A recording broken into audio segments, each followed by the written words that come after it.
बाबरी मस्जिद बांधण्याचं नियोजन हुमायूं कबीर यांनी केलं तर खरी, पण जेव्हा कोलकातामध्ये 5 लाख हिंदूंनी गीतेचं वाचन केलं त्यानंतर मला थोडा डाऊट वाटतो की बाबरी मस्जिद उभी होईल की टिकेल याची गॅरंटी नाही.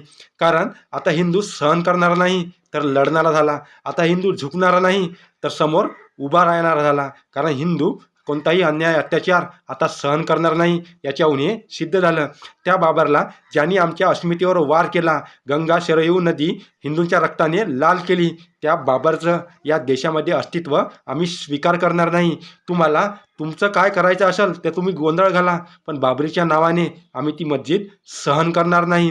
आता सनातन हिंदू एकता पदयात्रा नेमकंच पार पडली, पण जेव्हा त्या कोलकातामध्ये 5 लाख हिंदूंसाठी ती जागा नियोजित केली गेली, पण जेव्हा धीरेंद्र शास्त्री यांची तिथे एंट्री झाली त्याच्यानंतर ती जागा 5 लाख हिंदूंना सुद्धा कमी पडायला लागली. त्यानंतर मंचावरून आवाहन करण्यात आलं की हिंदूने थोडं मागं सरावं तर हे मंच सुरक्षित राहील. म्हणजे याच्यावरून तुम्ही अंदाज लावू शकता की हिंदू आता जागा झालेला आहे. त्याला छेडू नका, नाहीतर योग्यशर कार्यक्रम केला जाईल.